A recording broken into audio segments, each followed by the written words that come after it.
ناظرین، ایک اور اہم پولیٹیکل ڈیولپمنٹ جو ہونے جا رہی ہے اور وہ ہے پی ٹی آئی کا جو ایک تحریک تحفظ آئین ہے. اور اب معاملہ یہ بھی ہے کہ یہ اب کہتے تھے نا گئے دن کہ تنہا تھا میں انجمن میں، یہاں اب میرے رازداں اور بھی ہیں. تو یہی اب گفتگو جو ایرسٹوائل بڑے کرٹک تھے پی ٹی آئی کے جناب مولانا فضل الرحمان بھی بات کر رہے ہیں کہ ہمارے ساتھ موجود ہیں مرکزی رہنما پی ٹی آئی، ترجمان پی ٹی آئی جناب رؤوف حسن صاحب. Thank you very much for your time. Rauf Hasan صاحب، ایک تو یہ کہ کیا اس میں اور پارٹیز بھی آن بورڈ ہیں، کیونکہ یہ بات تو خیر سے مسلم لیگ نون بھی یہی کہتی ہے کہ ہمارے ساتھ دھاندلی ہوئی، حالانکہ وہ اب پاور میں 2/3 میجارٹی تک پہنچ گئے ہیں. مگر کیا دوسری پارٹیاں بھی اس میں شامل ہیں؟ اور اس کے کیا ہے اس کے اہداف تو آپ نے کر دیے متعین، لیکن آپ جانتے ہیں ماضی میں جو ہوتا رہا. تو what is your counter strategy if the government کا کریک ڈاؤن دوبارہ ہوتا ہے؟ اچھا جی، تھینک یو ویری مچ. ایک تو یہ ہے کہ آخری سینٹنس کا پہلے جواب دوں کہ جی گورنمنٹ کا کریک ڈاؤن ہے وہ ہمارے اوپر ختم نہیں ہوا. اس وقت بائی الیکشنز میں آج عمر ایوب صاحب نے پریس کانفرنس کی ہے آفٹرنون میں، اور اس میں انہوں نے اسپیسیفک ڈسکرپشنز بتائی ہیں کہ کس طریقے سے پنجاب میں اس وقت میسو قسم کا کریک ڈاؤن ہو رہا ہے، جاری ہے. سو ہمارے اوپر وہ کریک ڈاؤن ختم ہوا نہیں ہے. اینی وے، آپ کے میں جو سوال کا دوسرا حصہ ہے اس کی طرف آؤں. 6 پارٹیز تو اس میں شامل ہو چکی ہیں جی. ہم 6 پارٹیز کا اتحاد اس وقت موجود ہے. اس کے علاوہ مولانا فضل الرحمان صاحب کے علاوہ بھی کچھ پارٹیز ہیں جن کے ساتھ ہماری نیگوسیشنز جو جاری ہیں، اور ہمیں امید ہے کہ آئندہ 2 سے 4 ہفتوں میں آپ انشاءاللہ تعالیٰ دیکھیں گے کہ اس اتحاد میں کچھ اور پولیٹیکل پارٹیز جو ہیں وہ بھی شریک ہو جائیں گی. اہداف کے بارے میں آپ نے خود ہی بات کی ہے جی کہ ہمارا بیسک ہدف ہے وہ ہے تحریک تحفظ آئین پاکستان. ہم فیل کرتے ہیں کہ آئین جو ہے وہ بیڈ راک ہے کسی بھی ریاست کا، اور ریاست کے جو ستون ہیں وہ آئین کے اوپر کھڑے ہوتے ہیں. اور اگر آئین کی ریوائول اس ملک میں ہو جاتی ہے اور آئین کے ساتھ وہ سلوک جو ہے وہ روا نہیں رکھا جاتا جو کہ انفارچونیٹلی ماضی میں رکھا گیا ہے، تو ریاست کے آگے بڑھنے کے اور ریاست کے ترقی کرنے کے چانسز جو ہیں وہ اجاگر ہو سکتے ہیں. تو یہی ہماری جدوجہد کا محور ہے. اچھا رؤوف حسن صاحب، یہ کچھ جو کہا جا رہا ہے کہ یہ جو فارم 45 اور 47 والا معاملہ تھا اس میں کچھ ریلیف کی طرف بھی اشارے مل رہے ہیں کہ شاید عدالتیں جو ہیں وہ کچھ کریں. تو آپ کو کچھ اس بارے میں کچھ آپ ہوپ فل ہیں کہ بہت سی سیٹیں جس پہ آپ کا خیال تھا کہ بھئی آپ سے زیادتی کی گئی ہے اور بہت اس میں اپیرنٹلی نظر بھی آ رہا تھا بعض جگہ پہ، تو do you think you will get some relief on that account? دیکھیے جی، ہمارا زیادہ تر جو واسطہ پڑا ہے اس وقت تک وہ پڑا ہے اسلام آباد ہائی کورٹ سے. چھوٹی عدالتوں کے بعد جہاں سے خان صاحب کو سزائیں دی گئی ہیں، اس کے بعد جو میجر بڑی کورٹ ہے سینئر کورٹس میں سے ہمیں اسلام آباد ہائی کورٹ میں واسطہ پڑا ہے. اور جو ہمارا ایکسپیرینس ہے پچھلے 11-12 ماہ کا، وہ تو انتہائی ہمارا ڈس اپوائنٹنگ ہے. نہ صرف یہ کہ ہمیں انصاف نہیں ملا، بلکہ انصاف مطلب اس کا لٹرلی قتل و غارت گری اس کے ساتھ کی گئی ہے. ہمارے کیسز جو ہیں وہ فکس نہیں کیے جاتے، اور جو جہاں فکس ہوتے ہیں وہاں معاملات کو لٹکایا جاتا ہے، اور جو انصاف کے تقاضے ہیں وہ پورے نہیں ہوتے. سپریم کورٹ میں ہماری بہت ساری پٹیشن جو ہے وہ پینڈنگ پڑی ہوئی ہیں، اور سپریم کورٹ میں بھی انفارچونیٹلی اسی قسم کا رویہ جو ہے وہ روا رکھا گیا ہے. الیکشن کمیشن کی کورٹ میں اگر اس کی بات کریں تو وہ تو ان سب سے بدتر ہے. اس کا جو رول ہے وہ انتہائی پارٹیزن رہا ہے، اور وقت گزرنے کے ساتھ ساتھ وہ زیادہ پارٹیزن ہوا ہے. وہ بہتر نہیں ہوا، وہ زیادہ پارٹیزن ہوا ہے. پشاور ہائی کورٹ سے ہمیں بالکل ریلیف ملا ہے. I'll be very honest about it. تھوڑا بہت ریلیف ملا ہے، but that is just about it. So اگر آپ پروجیکشن کی بات کر رہے ہیں تو میں اس وقت اس پوزیشن میں ہوں نہیں. میں بالکل یہ نہیں کہہ سکتا کہ مجھے عدالتوں سے امید ہے بہت زیادہ، لیکن میں یہ بھی نہیں کہنا چاہوں گا کہ ہم ان سے نا امید ہیں مکمل طور کے اوپر. سو اس قسم کی سچویشن ہے جو کہ اس وقت ہے. ہم امید کرتے ہیں کہ آئین اور قانون کے تقاضے پورے کرنا شروع کر دیں گی عدالتیں. ایک چیز ضرور ہوئی ہے جس سے میں فیل کرتا ہوں، ذاتی طور کے اوپر فیل کرتا ہوں کہ میرا خیال ہے کہ معاملات کچھ بہتری کی طرف مائل ہوئے ہیں. وہ ہے وہ 6 ججز آف دی اسلام آباد ہائی کورٹ جنہوں نے کہ وہ لیٹر لکھا ہے سپریم جوڈیشل کاؤنسل کو ایڈریس کیا ہے، اور وہ سو موٹو ہوا ہے اب، اور اس کے اوپر اس کی پروسیڈنگز جو ہیں وہ شروع ہو رہی ہیں. میں فیل کرتا ہوں کہ اس لیٹر کے لکھنے سے اور باقی بھی جو جج صاحبان تھے جو اسی قسم کے عتاب جن کے اوپر نازل رہے ہیں اور وہ اپنے ضمیر کے مطابق فیصلے نہیں کر پا رہے تھے، میرا خیال ہے کہ ان کی بھی وہ حوصلے ان کے بھی بڑے ہوں گے، اور میرا خیال ہے کہ وہ اپنے قول سے نکل کر آئین اور قانون کے تقاضوں کے مطابق عمل کرنا یا اپنے فیصلے جو ہے نا وہ صادر کرنے میں زیادہ باہمت فیل کریں گے۔ یہ ایک بہت بڑی ڈیولپمنٹ ہے اور میرا خیال ہے کہ اس کے پازیٹیو اثرات جو ہیں وہ نمودار ہوں گے مستقبل میں۔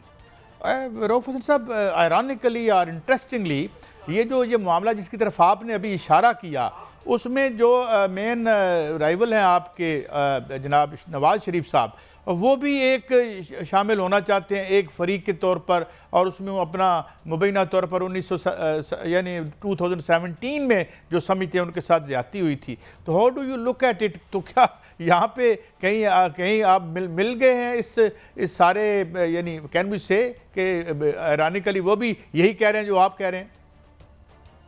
دیکھیے، ان کا قانونی حق اگر ہے تو وہ ضرور شامل ہو جائیں۔ ان کی لڑائی اپنی لڑائی ہے، ہماری لڑائی اپنی لڑائی ہے۔ ان کی جدوجہد اگر ہے کوئی تو وہ اپنی ہے، ہماری جدوجہد اپنی ہے۔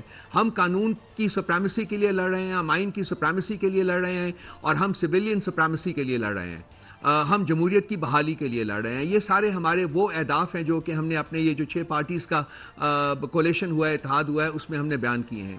شریفوں کی سیاست سے میں بہت پرانا واقف ہوں۔ ان اہداف میں سے کوئی بھی ہدف کبھی بھی شریفوں کی سیاست کا نہ ہے نہ ہو سکتا ہے۔ سو ہمارے اور ان کے راستے وہ بالکل جدا ہیں، لیکن اگر وہ شامل ہونا چاہتے ہیں اور ان کا قانونی حق بنتا ہے، چونکہ میں لائر نہیں ہوں، so I would not be able to comment conclusively on that. اگر ان کا قانونی حق بنتا ہے تو ضرور کریں، ان کے اپنے آبجیکٹیوز ہیں، وہ ان کو اچیو کرنے کی کوشش کریں گے۔ ہمارے اپنے آبجیکٹیوز ہیں جن کے لیے ہم ایک انسیسٹنٹ جدوجہد جو ہے وہ ہم جاری رکھے ہوئے ہیں، اور اس کو جاری رکھنے کا ہمارا پورا ارادہ ہے۔ اچھا رؤف حسن صاحب، ایک ریومر جو ہمیشہ سے کہتے ہیں نا کیٹس ہیو 9 لائیوز، تو یہ ریومر بھی کچھ ایسی ہے جو ہر بار ربش ہو جاتی ہے مگر مرتی نہیں ہے، ڈیل والی۔ اور جب جو میرے تک تو اطلاعات اب تک آئیں وہ یہ تھی کہ خان صاحب انہوں نے سختی سے اس کو ربش کیا۔ یہ اب دوبارہ سے باتیں ہو رہی ہیں، تو یہ بھی ایک ریومر ہے یا کوئی برف پگھلنے کی بات ہے؟ دیکھیے، میں بہت فرینکلی بات کروں گا آپ سے۔ یہ نہیں کہ ڈیل کی آفر نہیں تھی، یہ نہیں کہ ڈیل کے لیے پریشر نہیں تھا، لیکن خان صاحب کو سمجھنے میں بہت سے لوگوں نے بہت غلطی کی ہے۔ وہ شخص جس کے بارے میں سوچا جاتا تھا کہ یہ 10 دن میں 15 دن میں ختم ہو جائے گا اور یہ مطلب ڈیل کر لے گا، وہ شخص آج 8 مہینے سے جیل میں ہے، اور آج اس کا حوصلہ 8 مہینے پہلے سے زیادہ بلند ہے۔ آج وہ 8 مہینے پہلے سے زیادہ ریزولوٹ ہے، آج وہ 8 مہینے پہلے سے زیادہ ڈٹرمنٹ ہے۔ سو جتنا بھی ڈیلز کی آفر ہو، جتنا بھی ڈیل کے بارے میں پریشر ہو، let me tell you one thing very straight, and that is Khan Sahab deal نہیں کریں گے انڈر اینی سرکمسٹانسز۔ یہ لڑائی ان کے نزدیک پاکستان کے مستقبل کی لڑائی ہے، پاکستان کے عوام کے مستقبل کی لڑائی ہے، پاکستان کی ترقی و خوشحالی کی لڑائی ہے، اور اس کے لیے ان کے اپنے الفاظ میں ہر قربانی دینے کو تیار ہوں۔ سو جب بھی وہ آئیں گے باہر، وہ ایک قانونی اور آئینی طریقے سے باہر آئیں گے، وہ ڈیل کر کے باہر نہ آئے ہیں، نہ وہ کبھی آئیں گے۔ اچھا رؤف حسن صاحب، آپ نے جو ٹیسٹلی یا ایک بات ظاہر ہے آفر تو ہوگی ڈیل کے لیے، بات جو جس مقام پہ خان صاحب ہیں یا ان کا جو پولیٹیکل ایک بیکنگ ہے، تو کیا کوئی مذاکرات کی بات بھی ہو رہی ہے کہ کوئی بیٹھیں بات کریں؟ نمبر 1، اینڈ سیکنڈلی مولانا فضل الرحمان صاحب نے بھی تحریک چلانے کا جو ہے اعلان کر دیا ہے، اور کسان بھی جو ہیں اس دفعہ ان کے اپنے یہ 3 ڈائمنشنز ہیں، میں چاہتا ہوں تھوڑے وقت میں ساری باتیں کور ہو جائیں، تو کیا کسانوں کے جو مطالبات ہیں وہ بھی آپ انکارپوریٹ کریں گے؟ اور مولانا فضل الرحمان جو تحریک چلا رہے ہیں اس کے حوالے سے آپ کا کیا رد عمل ہوگا؟ دیکھیں، نمبر 1، 3 سوال آپ نے کیا ہے۔ بات چیت کے دروازے جو ہیں وہ کھلے ہیں۔ خان صاحب ہمیشہ انہوں نے کہا ہے کہ میں بات چیت کرنے کے لیے تیار ہوں۔ انہوں نے، آپ کو یاد ہوگا کہ ایک کمیٹی بھی کانسٹیٹیوٹ کی تھی، اور کمیٹی آج بھی موجود ہے۔ سو اگر کوئی بات چیت کرنا چاہے تو ہم بات چیت کے لیے تیار ہیں۔ نمبر 1، 3 پارٹیز سے بات چیت نہیں ہو سکتی۔ وہ 3 پارٹیز جنہوں نے کہ ہمارے مینڈیٹ کے اوپر ڈاکہ ڈالا ہوا ہے، ان پارٹیز کا نام ہے پاکستان مسلم لیگ نواز، پیپلز پارٹی اور MQMP۔ باقی تمام پولیٹیکل فورسز سے اور اسٹیبلشمنٹ سے بات چیت ہو سکتی ہے، ہم اس کے لیے تیار ہیں۔ نمبر 1۔ نمبر 2 بات، آپ نے کہا ہے کہ کسان، جو آپ نے بات کی ہے مولانا فضل الرحمان صاحب کی، ان کے ساتھ ہمارا رابطہ ہے، ان کے ساتھ معاملات طے کرنے کی کوشش کی جا رہی ہے. بالکل وہ بھی انہوں نے بھی اپنی پروٹیسٹ موومنٹ جو ہے وہ لانچ کی ہے. اگر ہماری ان کے ساتھ ایک منیمل لیول کے اوپر انڈرسٹینڈنگ ہو جاتی ہے، ایک منیمم ایجنڈے کے اوپر انڈرسٹینڈنگ ہو جاتی ہے، تو یہ ہو سکتا ہے کہ وہ بھی اس تحریک کا حصہ بن جائیں. نمبر 3 آپ نے بات کی ہے کسان کی.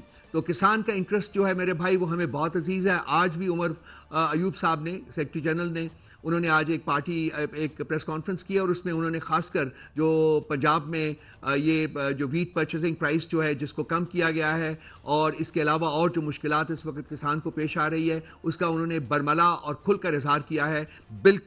بالکل ہم خان جو کسان ہے پاکستان کا، اس کی جو کاز ہے اس کو ہم اسپاؤس کریں گے، اس کی کاز کو اپنی تحریک کا حصہ بنائیں گے، اور ہم پوری کوشش کریں گے کہ ان کے لیے جو ڈیفیکلٹیز کریٹ کی ہوئی ہیں اور جو اور فردر ڈیفیکلٹیز کریٹ کی جا رہی ہیں ان کو ہم ان کو ایمیلیریٹ کر سکیں، ان کو ختم کر سکیں یا ان میں کمی کر سکیں. رؤف حسن صاحب، ایک اور اہم سوال، ایک کسانوں کی آپ نے بات کی، اور آپ جانتے ہیں کہ جو کل پھر پیٹرول کی قیمتیں بڑھی ہیں اور مڈل کلاس تو بالکل بیچاری یا ایواپوریٹ ہو رہی ہے یا وہ بلو کالر کلاس میں تبدیل ہو رہی ہے. تو اس موومنٹ میں کیا یہ جو مین بیسک ایشوز ہیں روٹی کا، روزگار کا، تو کیا یہ بھی جگہ پائیں گے اور اس حوالے سے بھی کوئی ہوم ورک ہو رہا ہے؟ دیکھیے میرے بھائی، یہ سوال جو ہے یہ بہت اہم بھی ہے، اور یہ سوال کا جو ہے نا ایک کمپریہنسو جواب بھی آنا چاہیے. دیکھیے آج سعودی ڈیلیگیشن یہاں آیا ہوا ہے، ایک دوست ملک ہے، ایک ہمارا پارٹنر رہا ہے پاکستان کی. جب سے ہم لوگ بارز وجود میں آئے ہیں وہ ہمارا پارٹنر رہا ہے، بڑا اس کی کنٹریبیوشن ہے. تو ہم ویلکم کرتے ہیں کہ وہ یہاں آئے ہوئے ہیں. لیکن ایک چیز جو ہے بیسک انڈرسٹینڈنگ جو ہے وہ انفارچونیٹلی ایسا لگ رہا ہے کہ وہ لوگ سمجھنے کی کوشش نہیں کر رہی ہے، سمجھ ان کو آ نہیں رہی ہے. کسی بھی اکنامک ڈیولپمنٹ کے لیے، اکنامک پروگریس کے لیے پولیٹیکل سٹیبلٹی جو ہے وہ ایک پری ریکوزٹ ہوتا ہے. اس کے بغیر آپ دنیا کی کسی بھی ڈیولپڈ اکانومی کو دیکھ لیں، ڈیولپ ملک کو دیکھ لیں، آپ کو اس کی ہسٹری کو ٹریس کریں تو آپ پہلے وہاں ایک ڈیموکریٹک سسٹم یا جو بھی سسٹم وہاں اس ملک میں پریکٹس ہوا ہے اس کے تھرو ایک پولیٹیکل سٹیبلٹی جو ہے اس کی فضا قائم کی گئی ہے، اور اس کے بعد لوگوں کا کانفیڈنس بڑھا ہے، ویدر وہ انٹرنل انویسٹرز ہوں یا وہ ایکسٹرنل انویسٹرز ہوں. ایک پولیٹیکلی انسٹیبل، پولیٹیکلی وولٹائل ملک میں، ایک پولیٹیکلی پولرائزڈ ملک میں کوئی بندہ، آپ باہر والے لوگوں کو تو چھوڑ دیں، اندر جو اپنے لوگ ہیں وہ بھی انویسٹ نہیں کرتے، جو ایکسپیٹ کمیونٹی ہے وہ انویسٹمنٹ کرنے کے لیے تیار نہیں ہے اس وقت پاکستان میں. تو آپ کا ملک جو ہے وہ ریلنگز کے اوپر چڑھ ہی نہیں سکتا، اس وقت تک ترقی کی ریلز کے اوپر چڑھ نہیں سکتا جب تک کہ وہاں پولیٹیکل سٹیبلٹی نہیں آئے گی. اور پولیٹیکل سٹیبلٹی کا مطلب یہ ہے، اس کی پری ریکوزٹ یہ ہے کہ آپ ہر پولیٹیکل پارٹی کو ایون پلینگ فیلڈ جو ہے وہ پرووائڈ کریں، وچ انفارچونیٹلی اس وقت پاکستان جو ہے وہاں پی ٹی آئی کو اور باقی بھی کچھ فورسز ایسی ہیں جن کو کہ وہ جو فیلڈ ہے وہ پرووائڈ نہیں کیا جا رہا، بلکہ ان کو ریاستی تشدد اور ریاستی جبر کے ذریعے ان کو ختم کرنے کی اور ان کو فتح کرنے کی جو ہے وہ کوشش کی جا رہی ہے. سو یہ جو مائنڈ سیٹ ہے میرے بھائی یہ بدلنا ہوگا، یہ جو اپروچ ہے یہ بدلنی ہوگی. اگر آپ نے پاکستان کو آگے لے کے چلنا ہے تو یہاں آپ کو پولیٹیکل سٹیبلٹی لانی پڑے گی، اور اس کا جو ایک میجر انگریڈینٹ ہے وہ ہے free, fair and transparent election.